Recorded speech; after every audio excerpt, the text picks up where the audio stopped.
नमस्कार, सुबह के 10 बजने वाले हैं। वक्त है अपना बिहार का और मैं हूं आपके साथ विभा उपाध्याय। पटना के राजीव नगर इलाके में अवैध निर्माण के खिलाफ दूसरे दिन भी बुलडोजर उतरा हुआ है। पुलिस ने विरोध कर रहे लोगों पर लाठीचार्ज किया। आवासीय बोर्ड की जमीन पर बने 70 घरों को तोड़ा जा रहा है।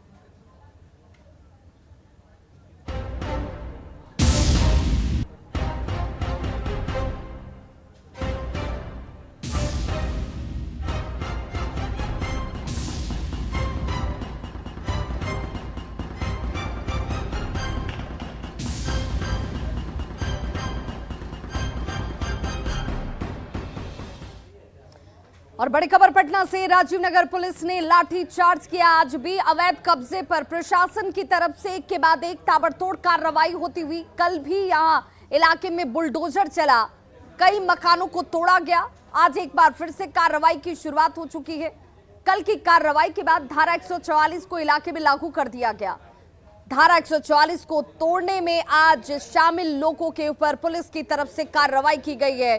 पुलिस ने इन लोगों को दौड़ा दौड़ा कर पीटा है। करीब 500 से ज्यादा पुलिसकर्मी इस वक्त मौके पर मौजूद हैं। इलाके में धारा 144 को लागू किया गया है। राजीव नगर में कल अवैध निर्माण पर जिस तरह से बुलडोजर चला, उससे लोगों को यह लग गया था कि उनका घर किसी भी हालत में बचने वाला नहीं है। लेकिन लोग अपने घर को बचाने के लिए, अपने आशियाने को बचाने के लिए आज एक बार फिर से जोर आजमाते हुए नजर आए। और एक्सक्लूसिव तस्वीरें आपके टीवी स्क्रीन पर, जहां पर पुलिस बल की मौजूदगी थी। धारा 144 को तोड़ने में शामिल लोगों के ऊपर पुलिस ने यहां पर लाठी चार्ज किया। और एक एक करके देखिए, ये वो तमाम 15 बुलडोजर और पोकलिन मशीन जो हैं, एक बार फिर से नेपाली नगर में प्रवेश करते हुए, जिसकी तस्वीरें आप देख रहे हैं। पुलिस की मुस्तैदी आज भी नजर आई।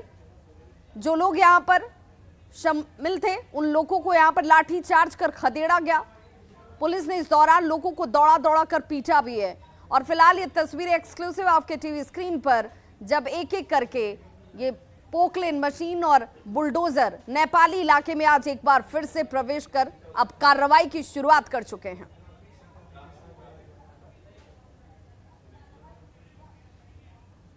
तो ये वो तस्वीर जहां कार्रवाई की गई धारा 144 तोड़ने में शामिल उन लोगों के ऊपर, जिन लोगों ने अपने आशियाने को बचाने के लिए आज एक बार फिर से विरोध शुरू किया था। राजीव नगर में निषेधाज्ञा लागू कर दी गई और धारा 144 के तहत 5 या 5 से अधिक लोग एक जगह इकट्ठे नहीं हो सकते हैं। और आज दूसरे दिन आप देख सकते हैं, अतिक्रमण हटाने का अभियान भी लगातार जारी है। पटना के डीएम और एसएसपी की देखरेख में, उनकी निगरानी में यह अभियान चल रहा है। और लगातार जो पोकलेन मशीनें हैं, आप तस्वीरों में देखिए, जो निर्मित मकान हैं उनको डिमोलिश करने में लगी हुई हैं। इधर जो बुलडोजर हैं, उनकी मदद से भी जो निर्मित मकान है उनको लगातार तोड़ा जा रहा है। और यह अभियान आज दूसरे दिन भी जारी है। चप्पे चप्पे पे पुलिसकर्मी हैं, आप देख सकते हैं तस्वीरों में, लगातार मूवमेंट करते हुए पटना जिला प्रशासन और पुलिस प्रशासन के आला अधिकारी। और उनकी मौजूदगी इसलिए है कि जो सबऑर्डिनेट्स हैं वह निर्भीक होकर लगातार जो अतिक्रमण हटाने का काम है वो करते रहें। आज राजीव नगर बिल्कुल खामोश, बिल्कुल शांत, निषेधाज्ञा लागू है, 144 लागू है। और ऐसे में जबकि जो अधिकारी हैं वो यहाँ मौजूद हैं, एक मैसेज देने की कोशिश है। और इधर देखिए कितने संख्या में एक साथ बुलडोजर जो है वो लगाए गए हैं, 1 2 3 लगातार। और यहाँ पर आप देखिए तस्वीरों में 3-3 4-4 बुलडोजर जो है वो अतिक्रमण को हटाने में लगे हुए हैं। 2-2 पोकलेन मशीन और पोकलेन मशीनों को मंगाया गया है यहाँ पर। और इसी तरीके से आज भी कार्रवाई चलेगा। डीएम ने इस बात की जानकारी दी है कि 40 एकड़ जमीन जो है उसको कब्जे में लेना है। जो कुछ मकान 5 बच गए थे उनको आज डिमोलिश किया जाएगा। और कई जो बाउंड्री हैं, कुछ एक और मकान भी आ रहे हैं, तो उनको 15 दिनों की नोटिस दी जाएगी और उसके बाद उनको खाली करने का मौका दिया जाएगा। और फिर अगर वो नहीं हटते हैं तो आगे उनके खिलाफ कार्रवाई की जाएगी। तो ये अतिक्रमण हटाने के अभियान का दूसरा दिन। और लगातार जो बुलडोजर हैं, जो पोकलेन मशीनें हैं, वो निर्मित मकानों को तोड़ने में लगी हुई हैं। जो दलील है प्रशासन की, अवैध तरीके से इनका निर्माण किया गया था, भूमाफियाओं ने इन जमीनों को बेच दिया था और लोग गलफत में पड़कर, भ्रम में पड़कर इन जमीनों को खरीद लिए थे। हालांकि उनकी गाढ़ी कमाई लग गई इसमें। और जाहिर सी बात है उनके लिए भी ये किसी पीड़ा और त्रासदी से कम नहीं है लेकिन चूंकि प्रशासन को अपना आदेश पूरा करना है, सरकार का आदेश है कि न्यायालय का आदेश है कि जो आवास बोर्ड है उसकी ये जमीन है, उसमें ये मकान अवैध तरीके से बने हुए हैं, इनको खाली कराया जाए और फिर यहाँ पर दूसरे तरह के निर्माण कार्य कराए जाएंगे। तो ये दूसरे दिन की तस्वीर हम आपको लगातार दिखा रहे हैं कि राजीव नगर में निषेधाज्ञा और 144 के बीच आला अधिकारियों की मौजूदगी में अतिक्रमण हटाओ अभियान लगातार जारी है। कैमरा पर्सन अजय दुबे के साथ संजय कुमार, न्यूज 18 पटना। तो पटना के इस राजीव नगर में ऑपरेशन बुलडोजर इस वक्त चलाया जा रहा है और इस इलाके में 2 दिनों से बुलडोजर से अवैध कब्जों को हटाने का काम लगातार चल रहा है। कल भी करीब 15 से ज्यादा बुलडोजर से अवैध कब्जे को हटाया गया और आज एक बार फिर से इस कार्रवाई की शुरुआत की जा चुकी है। कल और आज की 2 तस्वीरें आपके टीवी स्क्रीन पर हैं, जहां पर अवैध कब्जे पर ये बुलडोजर इस वक्त कार्रवाई करता हुआ, जहां दूसरी तस्वीर कल सुबह 7 बजे की, जब एक एक करके 15 बुलडोजर इस इलाके में, नेपाली नगर के इस इलाके में प्रवेश कर जाते हैं। रात के 3 बजे से पुलिस इन्फोर्समेंट यहां पर थी और 2000 से ज्यादा पुलिस बलों की मौजूदगी के बीच कल इस कार्रवाई की शुरुआत की गई। कल हो हंगामा देखने को मिला, पत्थरबाजी की गई, आगजनी की गई, लेकिन आज कल के हंगामे के मद्देनजर धारा 144 लागू किया गया था और इस वजह से आज राजीव नगर के इस इलाके में शांति है। कार्रवाई आज दूसरे दिन भी इस वक्त होती हुई 40 एकड़ जमीन को मुक्त कराना है, आवास बोर्ड की ये जमीन जिसे सरकार अपने कब्जे में लेगी। और ऐसे में जरा जान लीजिए कि राजीव नगर जमीन विवाद आखिर है क्या, जिस पर अब ये कार्रवाई इस वक्त हो रही है। पूरा विवाद करीब 1024 एकड़ जमीन का है। 1974 में जमीन के अधिग्रहण के आदेश दिए गए थे। सरकार ने गजट जारी कर जमीन हाउसिंग बोर्ड को दी। सोशल वेलफेयर के लिए फ्लैट्स का इस जमीन पर निर्माण किया जाना था, जिसमें HIG, LIG और MIG फ्लैट्स बनाने के आदेश दिए गए थे। हाउसिंग बोर्ड ने पिछले 50 साल में कोई काम ही इस जमीन पर नहीं किया। ना तो जमीन का अधिग्रहण होता है और ना ही किसानों को मुआवजा दिया गया। बाद में किसानों ने इस जमीन को बेचना शुरू कर दिया और यही वजह रही कि लोगों ने भ्रम में आकर इस जमीन को खरीदा। इसके ऊपर निर्माण कराए गए, घर और दुकानें बनाई गईं। 47-48 सालों तक कोई कार्रवाई यहां नहीं की जाती है। भूमाफिया और अधिकारियों की मिलीभगत से जमीन पर कब्जा होता है और उसके बाद लोगों ने यहां पर घरों का निर्माण करा दिया। 2014 में नियमावली बनी, कैबिनेट से इस नियमावली को पास कराया गया। विवाद को खत्म करने के लिए 2014 में नियमावली को बनाया दिया गया और पिछले 7 सालों में इसमें किसी ने कोई दिलचस्पी नहीं दिखाई। लेकिन एक बार फिर कार्रवाई शुरू हो चुकी है। मकानों को गिराया जा रहा है, ढहाया जा रहा है। कार्रवाई इसलिए भी क्योंकि यहां इस जमीन को सरकार मुक्त कराएगी अधिग्रहण से और अतिक्रमण मुक्त इस जमीन पर जिस प्लान के तहत कार्रवाई शुरू की गई है उसे अमली जामा पहनाया जाएगा। और ये जरा तस्वीर सबसे पहले अपने टीवी स्क्रीन पर देख लीजिए। ये है वो नेपाली नगर का इलाका जहां पर 20 एकड़ पर कार्रवाई की शुरुआत हुई थी, लेकिन अब ये 40 एकड़ जमीन मुक्त कराई जाएगी। हमारे सहयोगी संजय हमारे साथ इस वक्त ग्राउंड जीरो से सीधे लाइव जुड़ गए। संजय, आज दूसरा दिन कार्रवाई का, जरा तस्वीरों के जरिए सबसे पहले हमारे दर्शकों को इस इलाके की आज की तस्वीर दिखाइए।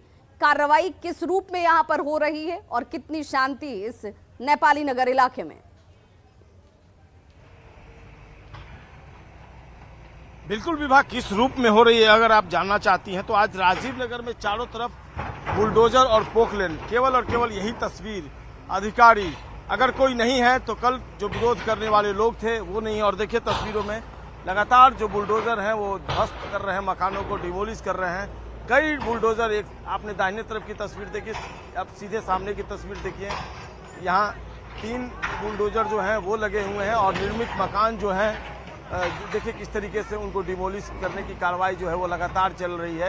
ये व्हाइट कलर का जो मकान है इसमें 2 बुलडोजर लगाए गए हैं और दोनों बुलडोजर लगातार त्वरित गति से डिमोलिश करने में लगे हुए हैं। इसके बगल में ये देख लीजिए तस्वीर, ये पोकलेन है, ये बड़ी सी जो मशीन है ये पोकलेन है और 2 पोकलेन की मदद से जो निर्मित मकान है उसको ध्वस्त किया जा रहा है। 5 ऐसे मकान थे जो कल रात बच गए थे उसमें फैमिली रह रही थी और रात भर की मोहलत प्रशासन ने दी थी, लेकिन अहले सुबह से आज वो फिर से खाली कर दिया गया है और उन मकानों को भी ध्वस्त किया जाएगा। और प्रशासन ने कहा है कि अब कोई भी शख्स अब यहाँ मौजूद नहीं है, क्योंकि धारा 144 और निषेधाज्ञा लागू कर दी गई है, इसलिए अब कोई विरोध भी यहाँ विरोध के स्वर भी देखने को नहीं मिल रहे। और देखिए व्हाइट कलर के बगल में विभाग ये 3 मंजिला मकान है, उसको भी थोड़ी देर में अब ध्वस्त किया जाएगा। यानी कल तक जो महल यहाँ पर बने हुए थे वो ताश के पत्ते की तरह अब धीरे धीरे धराशायी हो रहे हैं, उनको डिमोलिश किया जा रहा है। बिल्कुल संजय, एक से एक आलीशान मकान भी यहाँ पर बनाए गए हैं। सवाल यही है कि यहाँ पर छोटे मकान से लेकर दुकान से लेकर बड़े आलीशान मकान तक का निर्माण सब कुछ जिला प्रशासन की मौजूदगी में, स्थानीय थाने की मौजूदगी में, सभी अधिकारियों की जानकारी में हो रहा था। लेकिन उस दौरान न तो लोगों को जमीन खरीदने से रोका गया, न निर्माण कराने से रोका गया, और आज लोगों की गाढ़ी कमाई जो है वो ध्वस्त हो रही है, बर्बाद हो रही है, और दर्द उनका भी अपनी जगह वाजिब नजर आता है। बहुत बहुत शुक्रिया संजय इस तमाम जानकारी के लिए। और तस्वीरें सचमुच दर्द देने वाली हैं, क्योंकि अगर गाढ़ी कमाई से आपने जीवन भर की पूंजी लगाकर घर का निर्माण करा लिया और अगर वो आपकी आंखों के सामने टूटने लगे, आप घर से बेघर हो जाएं, तो तकलीफ किस स्तर पर होती है समझा जा सकता है। लेकिन जानकारी होना जरूरी है, सावधानी बरतना जरूरी है। जमीन खरीदने से पहले जरूर अच्छे से जांच पड़ताल कर लें। दानापुर के फुलवारी शरीफ में पुलिस ने शराब को लेकर एक बड़ी कार्रवाई की है। पुलिस जेसीबी के साथ शराब के अड्डों पर पहुंची और इसे ध्वस्त किया गया है। कार्रवाई की ये तस्वीरें आपके टीवी स्क्रीन पर हैं। शराब के अड्डों पर बड़ी मात्रा में जावा महुआ की बरामदगी की गई और उसके बाद इसे ध्वस्त और नष्ट किया गया है। तस्वीरें आपके टीवी स्क्रीन पर, 2 तस्वीरों के जरिए शराब के इन अड्डों को ध्वस्त किया जाता हुआ। यहाँ पर घरों के अंदर शराब बनाने का काम चल रहा था, यानी किसी की नजर ना पड़े और बदस्तूर ये धंधा चलता रहे, ये कोशिश की गई थी। लेकिन जानकारी के बाद यहाँ पर कार्रवाई भी शुरू हुई। बुलडोजर के जरिए शराब के अड्डों को ध्वस्त किया गया।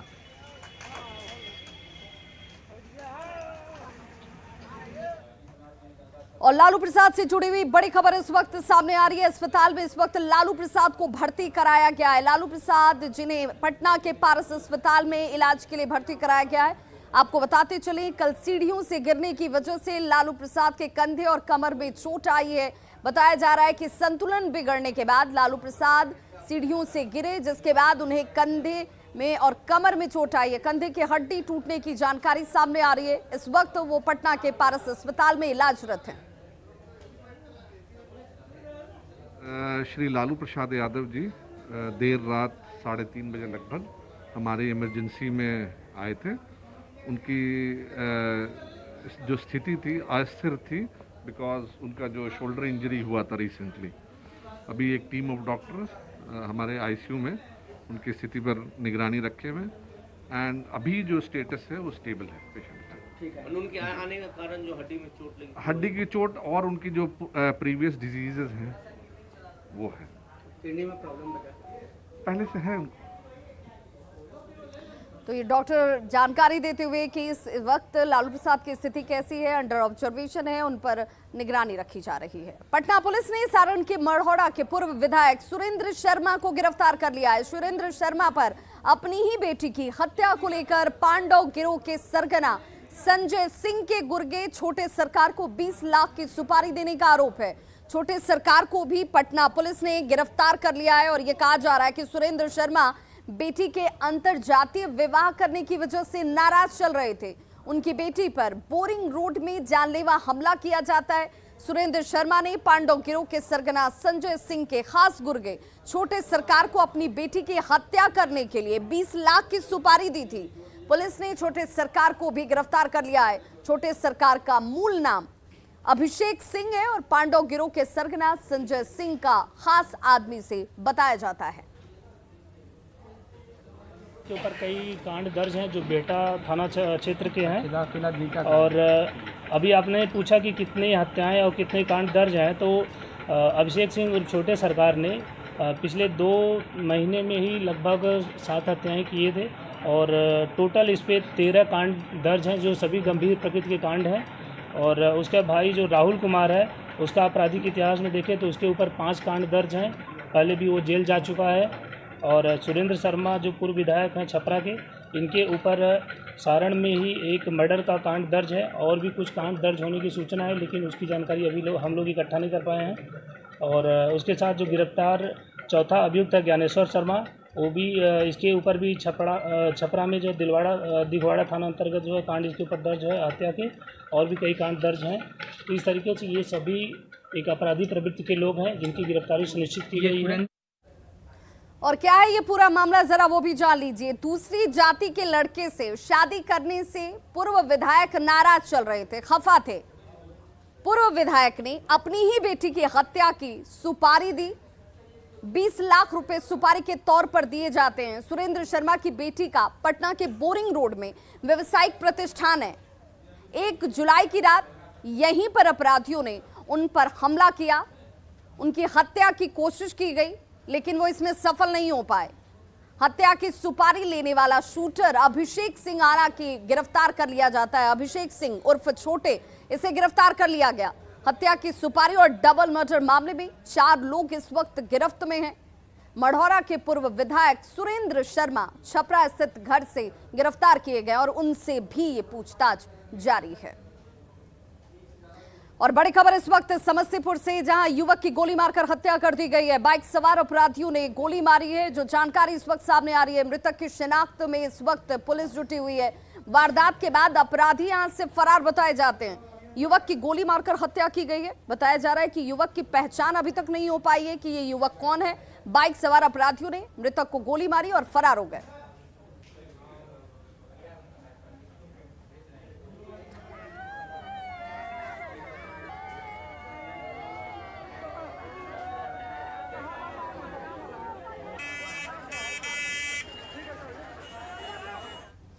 और बड़ी खबर पटना से, जहां गंगा में स्कॉर्पियो डूबने के मामले में जेठुली घाट पर यह हादसा हुआ है। एनडीआरएफ का रेस्क्यू ऑपरेशन लगातार इस वक्त होता हुआ स्कॉर्पियो और लापता लोगों की तलाश की जा रही है। गंगा में स्कॉर्पियो डूबने की वजह से हादसा हुआ है, जिसमें 4 लोग सकुशल बाहर आ गए। 2 लोगों की अभी तलाश की जा रही है। गंगा में यह हादसा हुआ, जेठुली घाट के पास यह हादसे और तस्वीर आपके सामने, जहां पर एनडीआरएफ रेस्क्यू ऑपरेशन लगातार चलाती हुई। शादी समारोह में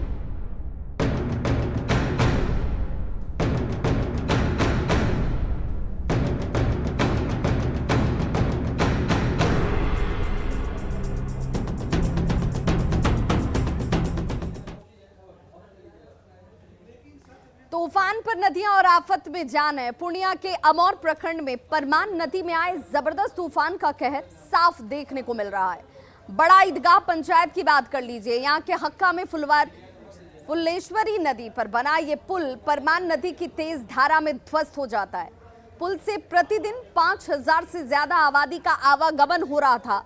अब इस पुल के ध्वस्त हो जाने के बाद लोगों की परेशानी बढ़ गई है। स्थानीय लोग जो हैं वो अब ये कह रहे हैं कि उन्हें अतिरिक्त दूरी तय करनी होगी। स्थानीय लोगों ने प्रशासन से मदद की गुहार लगाई है। ये एक्सक्लूसिव तस्वीरें आपके टीवी स्क्रीन पर, जहां पर गांव का मुख्यालय से संपर्क टूट चुका है। परमान नदी का कहर लगातार इस इलाके में देखने को मिलता हुआ यहाँ टूट चुका है, जहाँ पर कि फुलसेरी पुल है एक इसी गांव में, वार्ड नंबर 9 में। तो उस पुल से दोनों तरफ का आवागमन 4-5 हजार की आबादी का आना जाना होता था। कब टूटा था ये अभी कल टूटा है वो पुल।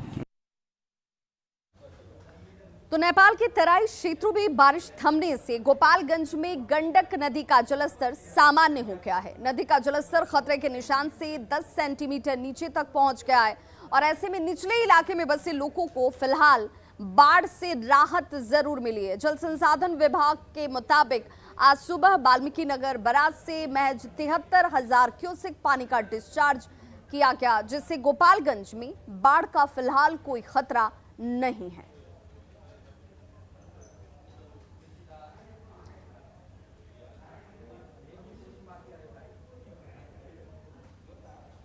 वहीं भागलपुर में नौगछिया के गोपालपुर के जहांगीरपुर बैसी गांव में कोसी का तांडव देखा जा रहा है। पिछले 3 दिनों के अंदर 10 से 15 घर कोसी की गोद में समा चुके हैं।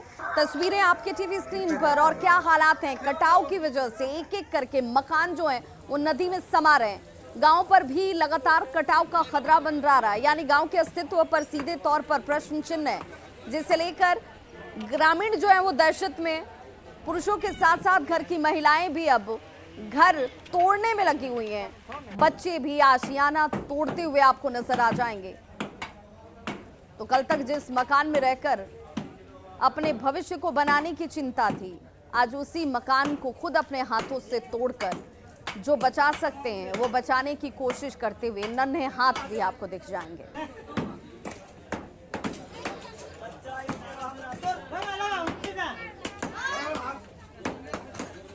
जिन नौनिहालों के हाथों में कलम और कॉपी होने चाहिए थे, उनके हाथों में आज हथौड़ी है। आप देख सकते हैं कि जहांगीरपुर बैसी गांव है और यहाँ जो है घर तोड़ने का काम छोटे छोटे बच्चे कर रहे हैं, क्योंकि यहाँ पर जो है कोसी का कहर लगातार जारी है और कटाव इतना तेज है कि जो बच्चे हैं वो भी बड़ों के साथ मिलकर जो है यहाँ पर मकान तोड़ने में लगे हुए हैं। आशियाने को बनाने में काफ़ी समय लगा था और एक एक पैसे जुटा के जो है इनके बुजुर्गों ने ये मकान बनाया था, लेकिन अब जो है ये यहाँ पर हथौड़ी चलाकर ईंटा तोड़ रहे हैं कि किसी तरह से वो ईंटा जो है कोसी में न समाए और यहाँ से हटा लिया जाए, जिससे जो है ये ईंटा कहीं पर काम आ सके और जो पैसा इसमें लगा था थोड़ा सा भी पैसा जो है वो बच पाए। इनसे पूछते हैं हम कि यहाँ पर ये क्यों तोड़ रहे हैं। बताओ बाबू, क्यों तोड़ रहे हैं? कोसी में जा रहा है। तो कितना दिन से तोड़ रहे हो? काल से। क्या हो गया? कट रहा है। कट रहा है। हाँ। तो छोटे छोटे बच्चे हो के तुम लोग भी इसमें लगे हुए हो कि ईटा बच जाए। हाँ। क्या ईटा बच जा। क्या नाम है? दिलशाद। और भी बच्चे हैं यहाँ पर लगातार हथौड़ा चला रहे हैं। क्यों हथौड़ा चला रहे हो बाबू? घर कटे थे। कट रहा है घर। हाँ। तो क्या कर रहे हो? ईटा तोड़ रहे हो? हाँ। कहाँ जाएगा ये ईटा? चल जाएगा, इसीलिए बचा रहे हो उसको। हाँ। क्या नाम हुआ? सालन।